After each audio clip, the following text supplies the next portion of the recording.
Assalamualaikum warahmatullahi wabarakatuh. Hai Sobat Perlindungan Tanaman, pada pertemuan kali ini kita akan kaji bersama tentang pengendalian organisme pengganggu tanaman dengan pestisida. Wow, ini penting banget. Karena apa? Karena berkaitan dengan kesehatan dan keamanan lingkungan. Jika tidak hati-hati dalam mengaplikasikan pestisida, maka akan dapat berakibat mata menjadi rabun, tremor, bahkan bayi banyak yang lahir cacat. Kemudian pencemaran lingkungan, itu residu pestisida bisa menyebabkan apa yang disebut biomagnifikasi.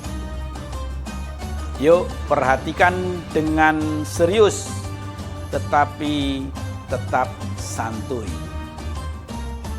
Sobat Perlindungan Tanaman, pestisida adalah senyawa kimia beracun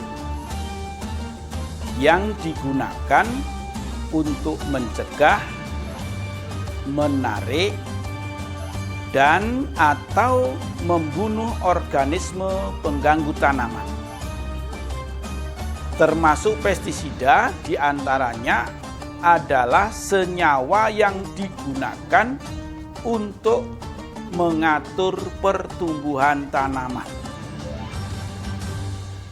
Yang harus diwaspadai di kalangan petani, sering ada salah kaprah, yaitu salah mengartikan pestisida sama dengan obat-obatan pertanian.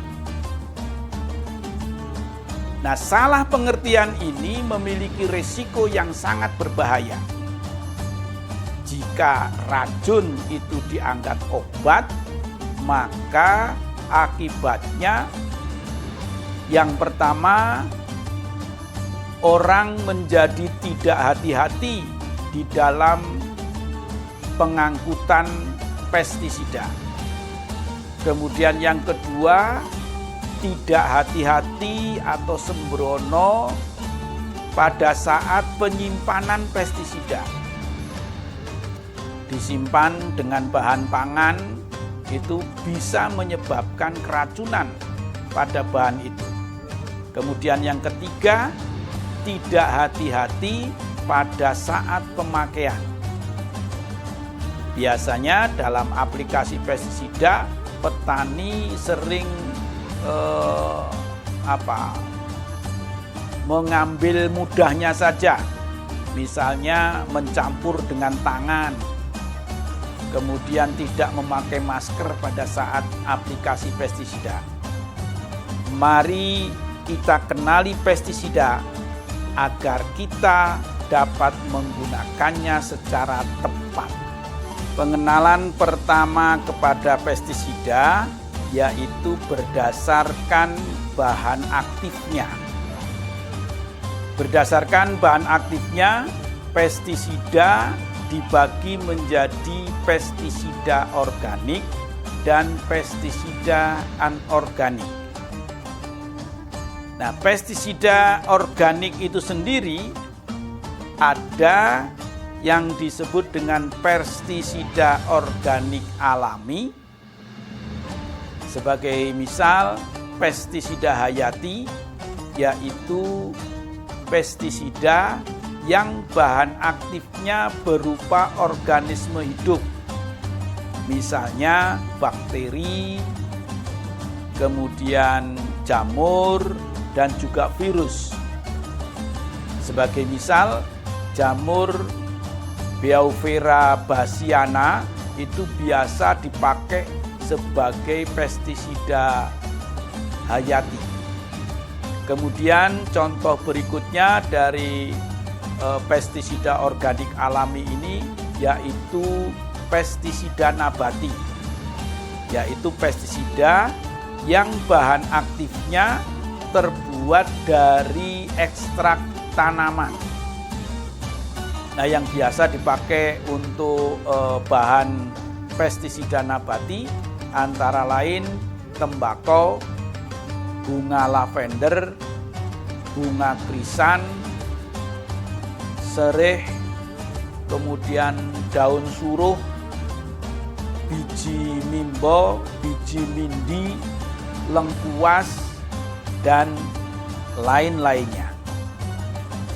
Pestisida organik berikutnya adalah pestisida organik sintetik.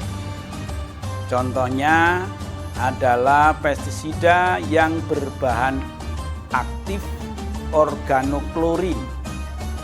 Nah, organoklorin ini sangat berbahaya karena senyawa kimia beracunnya itu bisa terlarut di dalam lemak dan kemudian sulit terurai di dalam tubuh.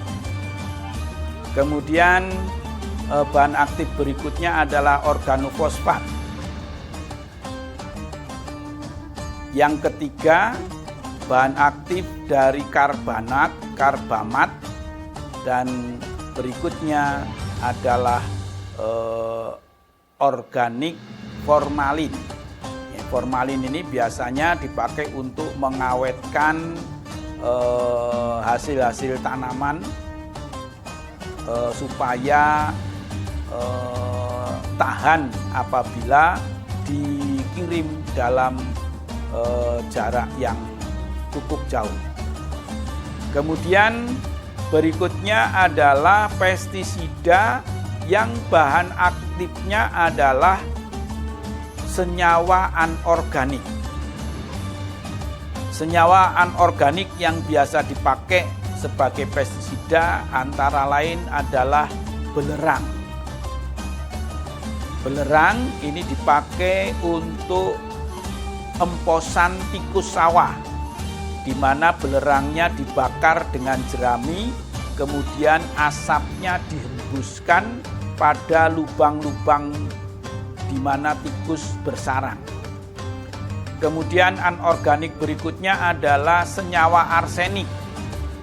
Nah, senyawa arsenik ini tidak berbau, tidak berasa, sehingga juga harus hati-hati di dalam aplikasinya karena sangat beracun.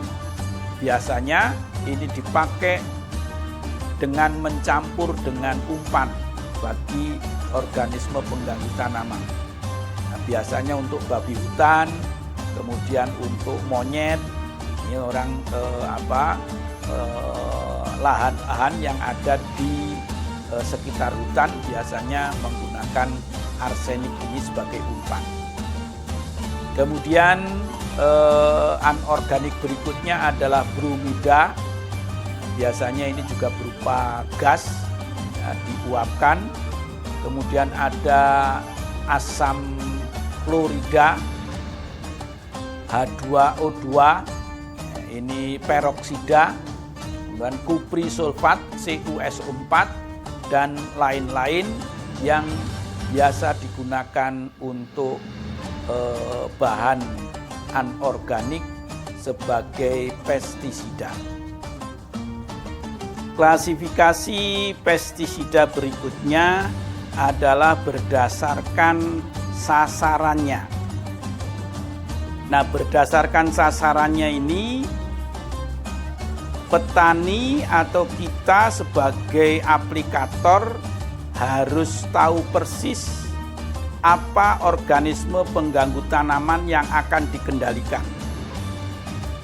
Nah, yang pertama adalah insektisida. Insektisida adalah pestisida yang sasarannya serangga.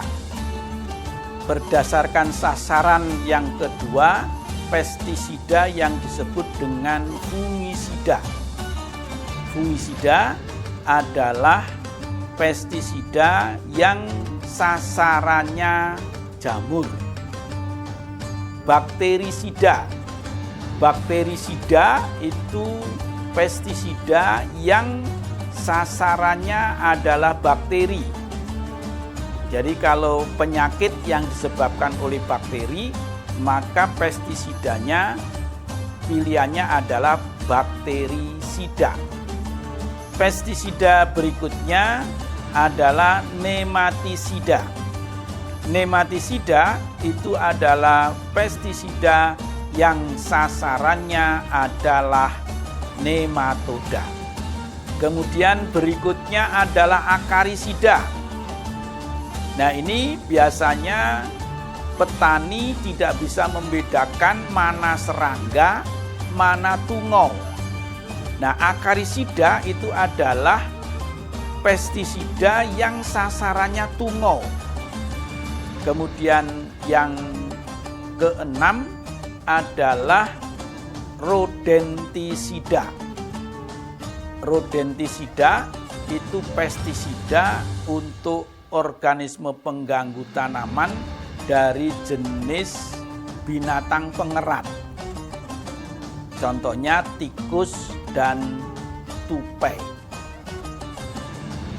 Klasifikasi pestisida yang ketiga adalah berdasarkan cara kerja racun dari pestisida itu, atau disebut juga dengan mode of action. Yang pertama, pestisida racun kontak, di mana pestisida ini akan bekerja daya racunnya apabila terjadi kontak antara pestisida tersebut dengan tubuh organisme pengganggu tanaman. Kemudian yang kedua adalah pestisida racun perut. Nah, pestisida ini senyawa beracunnya akan bekerja apabila pestisida itu masuk di dalam saluran pencernaan dari organisme pengganggu tanaman.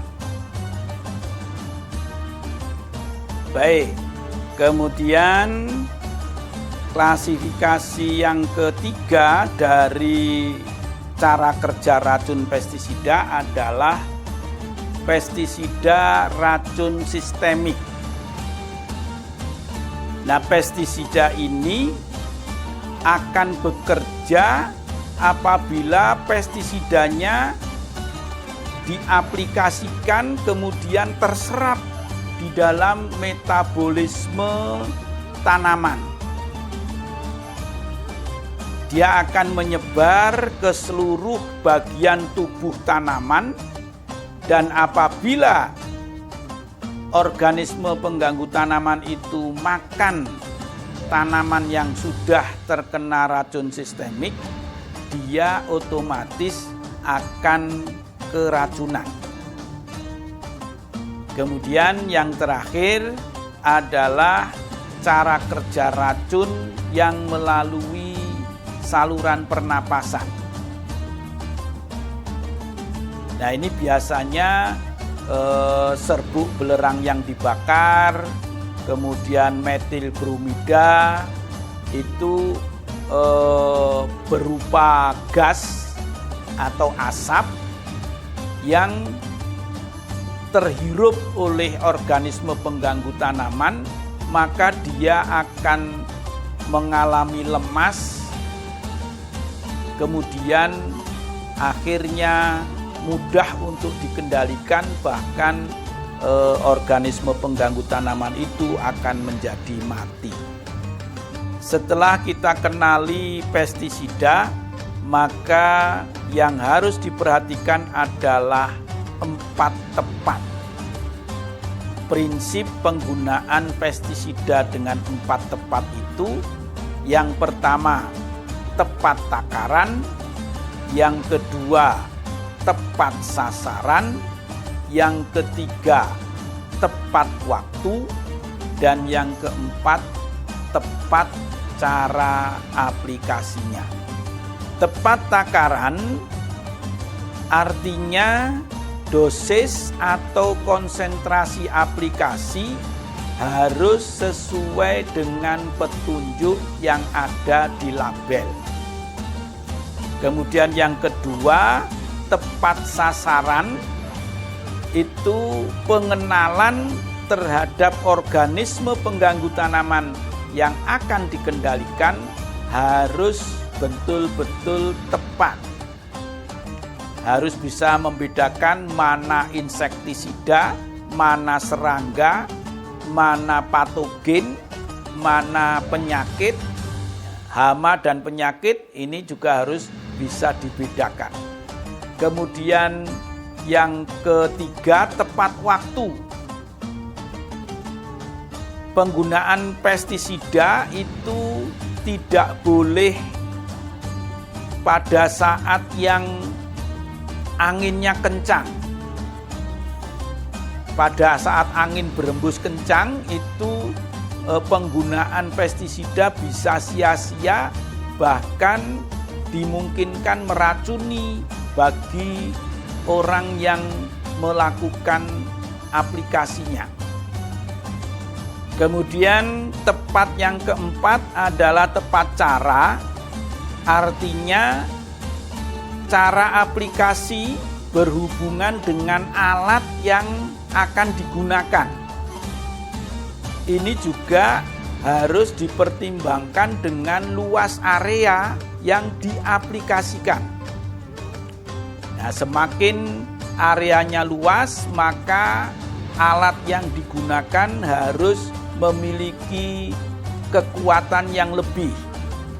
Misalnya untuk sasaran per pohon, maka alat yang digunakan knapsack sprayer atau alat semprot gendong cukup. Tetapi apabila sasarannya itu luasan hektar, maka knapsack sprayer tidak cukup. Harus digunakan power sprayer, menggunakan diesel untuk melakukan aplikasi penyemprotan.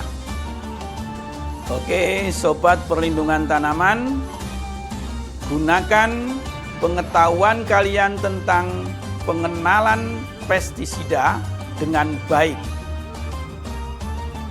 Salam cerdas, salam akal sehat. Wallahul muwafiq ila aqwamit thoriq. Assalamualaikum warahmatullahi wabarakatuh.